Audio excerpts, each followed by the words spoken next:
I'm loving this.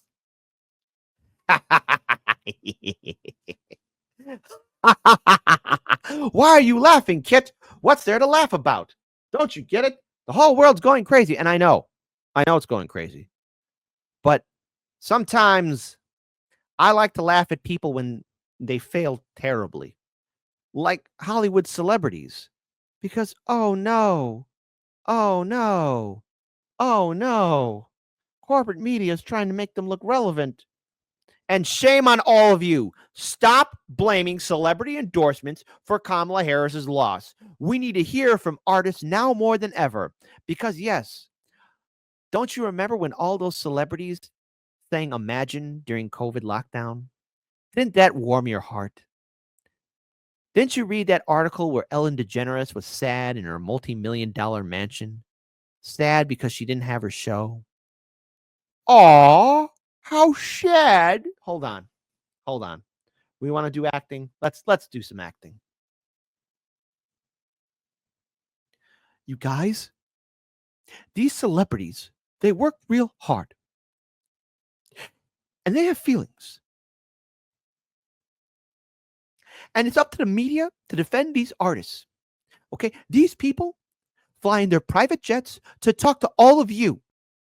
And they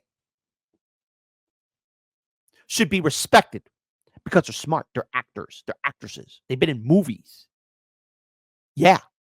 And all of you are being mean. Where are you learning to be so mean from? Are you learning to be mean from Hard Lens Media? Because I got to tell you, you guys, that Kit Cabello fellow, he's bad.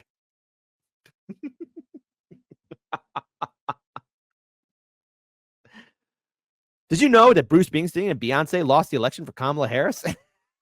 That's an actual sentence you open up with. I promised myself I wasn't going to laugh.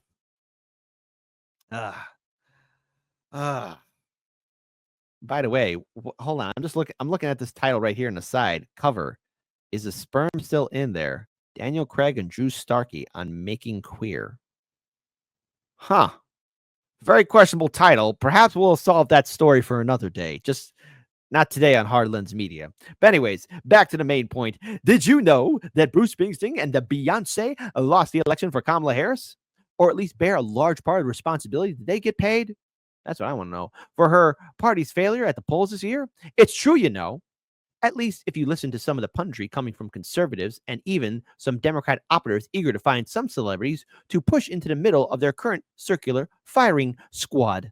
Listening to some of these voices, you'd think Harris could have won 6 or 7 swing states. How sad. If only Beyonce hadn't showed up to deliver one single 4-minute rally speech, or if Taylor Swift didn't devote a singular 300-word Instagram post to a Harris endorsement. Did the Swifties fail? Oh, say it ain't so, Taylor Swift. Say it ain't so, Beyonce. Why would you do this? Imagine the more favorable electoral counts if only some of the most beloved pop cultural figures in the world had kept their dirty traps shut. I love it. I love this.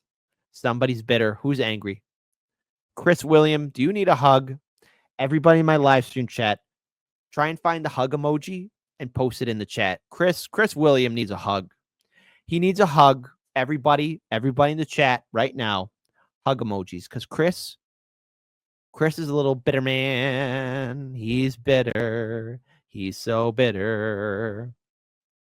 This isn't much of an exaggeration of some of the most post-election sniping out there. A-list celebrities endorsements boomerang on Harris Democrats. Read the headline of a reported news story in The Hill on Saturday. Overseas, The Guardian ran a Wednesday morning quarterbacking piece titled, "Did celebrity endorsements actually harm Kamala Harris?" Yeah. Hey, everybody, here's Beyonce. Tricked everyone to a concert that never happened. Or seeing Megan Thee Stallion twerk on the stage.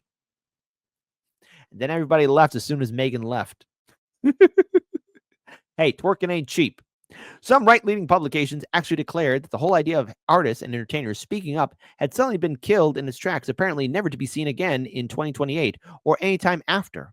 Kamala Harris and the death of the celebrity endorsement, read a headline in Spectator in the UK, echoed by equally breathless piece by the New York Post titled, How Kamala Harris Killed the Celebrity Endorsement, Pandering A-listers Over Policies Was Always a Recipe for Disaster.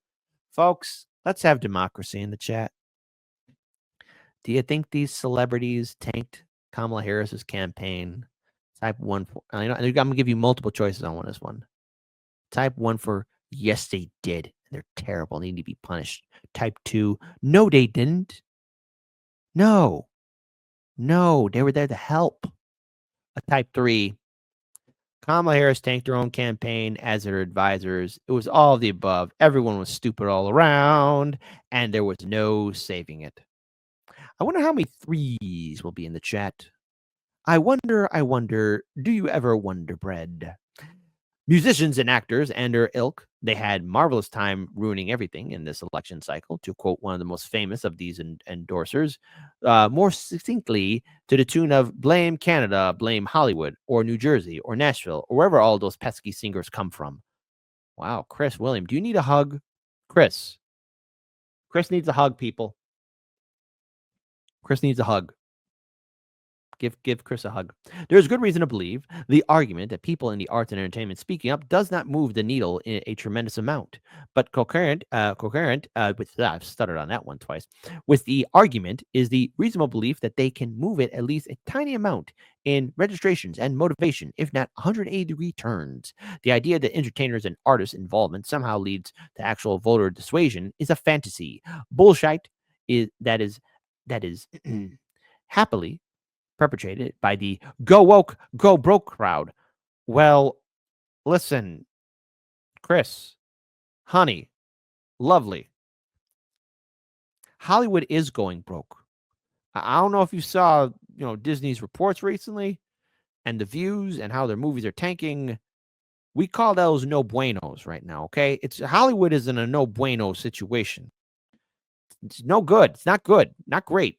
Hollywood is sinking. And there's a reason why. People are tired of smugness and the crap that is being sent out into movie theaters. Okay. And not to mention, because of the internet, we kind of find out that a lot of these actors and actresses and musicians and influencers, to quote Logan Roy, are morons. But continuing on. Anyways, picked up by sorry, the go broke crowd, and picked up by columnists who think that picking on limousine liberals never goes out of style. It really doesn't. It's just disappointing to see this picked up by objective journalists and by some Democrats themselves who imagine they have practical reasons to tell the entertainment world to shut up, and sing. The biggest fallacy is that Kamala Harris-Tim Walz campaign was somehow lazily reliant on stars to get their message across. Show of hands. How many times did Kamala Harris and Tim Walz have celebrities on the stage with them? Or is it that they're a Democrat who is campaigning for Kamala or Walz have a celebrity? I mean, we saw a lot of those people there. A lot of celebrities. A lot of people. A lot of everyone in Hollywood came out, probably because of the P. Diddy tapes. They got a knock at the door. Hey, listen, celebrities, this is Commissar Hans. You will come out and fall in line. Each of you are found on the DVDs, tapes, and SD cards at the P. Diddy camp. You will file the orders, read the script, and support dear leader Harris. And read these lines and tell the people to vote this way. Anyways. Trying to be funny here. But there's also another bigger issue here, too. Corporate media isn't relevant as much either. I'm going to pull up this video here, and I find it funny. The leading edge of where media is going with Politico, now with Axios. You understand the environment so well. How do Democrats, and frankly, how does legacy media need to change the way it thinks about getting information? I mean, a lot of the voters who went out and voted for Donald Trump, that so many people are wondering what happened here, they're not watching, frankly, this show. They're not reading the New York Times. They're not consuming media that way. And the Trump campaign found those voters where they live. So how do Democrats need to change the way they communicate to voters, if you think that's part of the problem? For sure. I mean, I think all of us have to come to grips with legacy media is just not as important as it thinks it is. It is to you, it is to me. That's a relatively small group of. No, corporate media isn't relevant. You guys had to bully your way onto social media. That's the reason why the algorithm favors you guys so much. Because you had to bully your way on. You didn't like independent media and other commentators that were actually, more relevant, more in touch, that actually could do the job that you guys can't do anymore. You're done, just like Hollywood. Extinction level event. And I will not compare the noble dinosaurs to you or any other prehistoric life form, okay? You're just going out. You're some sort of stupid drawing that needs to go away. People who rely on us for their information. And you have to go into the world as it is, not as you wish it to be. And basically, the way people get information is shattered into 20, 30 different pieces. And so if you just look empirically at the numbers, Joe Rogan's more important than any of us. He just has a much bigger. Don't say that to AOC. Look, comment that perfect face too. Like, oh my God, I can't believe I said that. I'm getting yelled at by the producer in the ear. Hyper-connected audience that listens to his every. Whoa, hold on. Did you hear that? Did you hear that deep, heavy breath? That deep, heavy sigh? Hold on, let's listen again. Right there. Pieces. And so if you just look empirically at the numbers, Joe Rogan's more important than any of us. He just has a much bigger, hyper-connected. Oh, man. That was the MSNBC host. Breathe again one more time. Breathe it again. Breathe. Hold on. Breathe in for me. Us. He just has a much bigger, hyper-connected audience that listens to. Hold on, one more time. Yes, I heard it. The depressive sigh. Do it one more time. Hyper-connected audience that listens to his. Sorry, I gotta do one. I'm being a prick here. I'm sorry. Us. He just has a much bigger, hyper-connected audience that listens to his every word. So maybe listen to Joe Rogan and kind of understand, like, what is he talking about? What are the guests that he has on? What are the issues that they care about? Realize that the gravity of right-wing discourse is now taking place on X. It's not Fox. X is what matters. Elon Musk is now, I wrote about this yesterday, arguably the most powerful civilian in the history of the country. He controls information flow. He controls multiple businesses. He has the president's ear. He's going to be in charge of some newfangled organization to gut. Man, that guy is squirming in his seat. Can't you hear him? You're the host of MSNBC. You could hear. Oh, man, I wish the camera was on him. He might be squirming in his seat like this. He's like,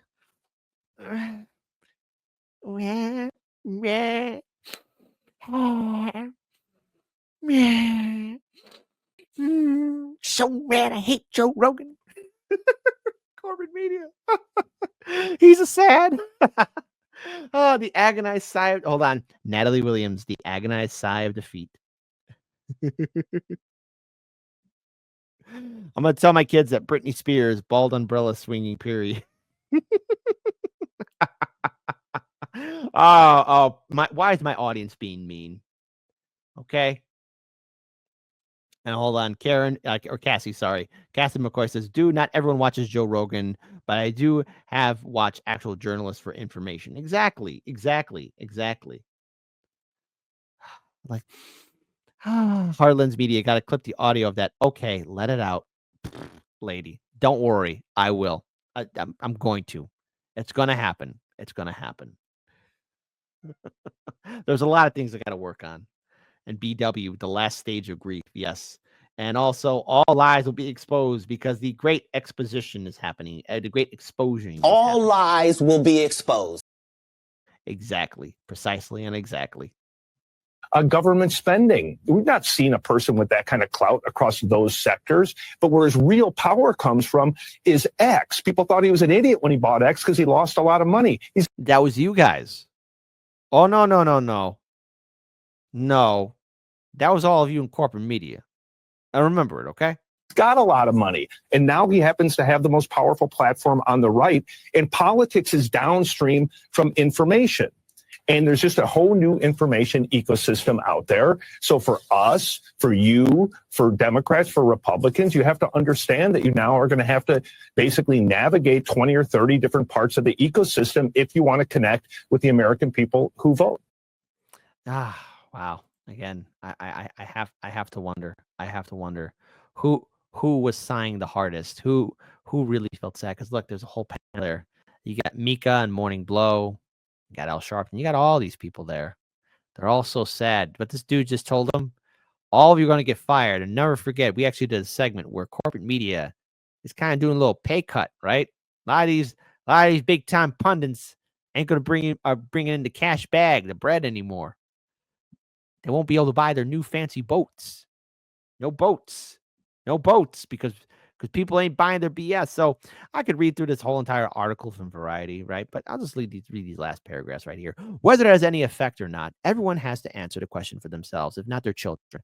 What did you do in the war, Daddy? Imagine feeling, as Bruce Springsteen did, that Donald Trump is the most dangerous candidate for president in my lifetime, and then stifling because of what the New York Post or the twits on Elon Musk's platform might write. Chris, you need a hug. Not everyone in music or Hollywood should feel the requirement to speak up now or in the future. Anymore, they should feel to pressure to shut up. I often think back to interviewing Willie Nelson during the thick of the 2004 election, asking how political he felt comfortable being given his well-known liberal-leaning convictions. I think it's important that we have a change in the direction our country is going, he told me at the time. But I sing to Democrats and Republicans every night. I don't want to do or say anything that's going to make half of my crowd get up and leave the building, because the election's over November the 2nd and November the 3rd. I'm still going to be out there on the highway. I can imagine the shut up and sing crowd applauding those sentiments as Nelson, as good common sense for an entertainer. But there's a big asterisk to Willie explaining why he doesn't take big stands in concerts. If you'll notice, he's out there, Texas election after Texas election, supporting Democrat candidates. Even when the state level, they usually lose. He also shared the bill with Bay in Houston for Harris this year. He's not going to rub his convictions in your face every night, but neither is he going to be America's trained monkey and tuck them away altogether. So 2 years or 4 years from now, when entertainers and political parties have to face these choices again, it may be reasonable, as it always is, to pose the question, what would Willie do? I don't know. Celebrities didn't help anything, made things worse. It's not my fault. Hey, it's not my fault. Hey, we had nothing to do with it. It's your fault, celebrities. It's your fault. Live with it. Own it. Who failed Kamala Harris's campaign? Everybody did. Not to mention, if I were those celebrities right now, I would be asking them this one important question. Did Kamala pay you guys? Did you guys get your money? Did everyone get paid off? Because there were a lot of celebrity commercials and endorsements and videos and posts. I just have to wonder, did they get paid? Let's have democracy in the chat. You think all those celebrities got paid off? Type 1 for yes, Kit. Come on. The reason why Kamala Harris's campaign is $20 million in debt is because of other reasons. Type 2, no, I'm willing to bet some of those people that get paid, man. Some of those people were told to shut up. Otherwise, those tapes will leak out like that oil from P. Diddy. Type in the comment section below. Radio station just censored the word devil. Clearly, we are on a different level. I guess you wouldn't notice all the rolling boulders crashing past your shoulders when you're taught to shift your focus lower, scream at all the pebbles. Cheering on the bombers because you can't abide the rebels. But I bet you'll wring your bloody hands when all the dust has settled, when the last little limb is pulled from Gaza's twisted metal. Then you can say how you were led astray, and never once in all your days would you have knowingly supported all the genocide for which you clapped and prayed. But they baited you with unconfirmed blurbs about babies until you were filled with rage. Yet someone told you babies had been starving, bombed, and caged for nearly 80 years in Gaza, and you looked the other way. So regret, but make it fashion. Go and pluck that final petal off a hyacinth on Instagram for every kid they kettled. Every son that Israel imprisoned when they're little, that they tortured for a decade, then surprised with their acquittal. And when they got released and saw their parents, and whatever siblings hadn't met the missiles, they stared right through their middle.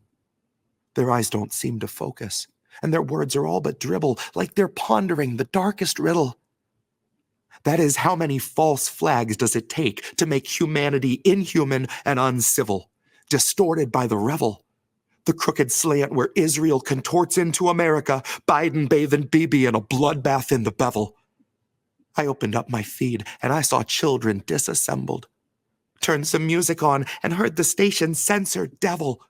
Imagine thinking Doja Cat's a threat to moral fabric in the single largest terror cell that ever felled a temple, that ever sparked a cleansing, that ever burned a market, that ever raped with bayonets or carpet-bombed apartments, that ever turned your water off and left you in the darkness, left you doing surgery on children while they're conscious. You sing the devil's praises every time you sing our anthem. You sing a hymn to him that watched us birth a million phantoms. You'll proudly wave his flag, and yet you will not name the devil? Well, clearly, we are on a different level. I can give you names, shit, I'll give you several. They say the devil wears a different face for every general, like a composite of the char he brought to fields of emerald, and the wail of every childhood we made ephemeral. So who else has left the stain of blood on everything they touch? Who else can starve civilians and they don't so much as blush? Who else has paid for Gaza being flattened into dust? If there's ever been a devil on this earth, then it is us. That's U.S. What an ugly couple letters. Feeding shit and ignorance to those it chose to tether. From the river to the sea, both are slowly growing redder. For the devil that you know just knows you better. It knows every gut reaction it could ever make you feel. It knows fear is that which wakes you up and gets you on your wheel. It knows just the kind of story that will justify its war. And the scripts are wrapped for World War IV. So just imagine my surprise to give the radio a listen and to hear such pious morals out of Zionists and Christians that they'd take the devil's name and try to clip it from existence while they carry out his bloody business. You would wave a fascist flag, and yet you honor not your Iblis? Name you not Apollyon? Hush you now your witness?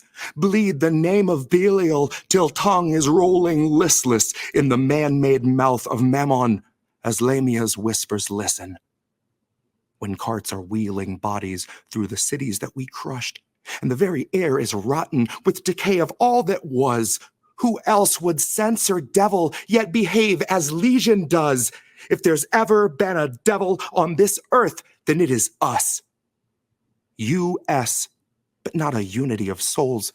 More a mass of corporations turning houses into holes, turning people into puppets, turning puppets into mold, turning mold into nutrition bars worth their weight in gold because they're bombing every bakery and burning every field with phosphorus that never once has wanted for a meal. The devil wears a mask and it delights in the reveal, in that moment where the face is let to peel. We do not love the underdog. We do not cheer the rebels. We lust for all their blood until the dust has finally settled. Then pity just ourselves that we were so misled to revel. Proudly wave his flag, and yet we will not name the devil.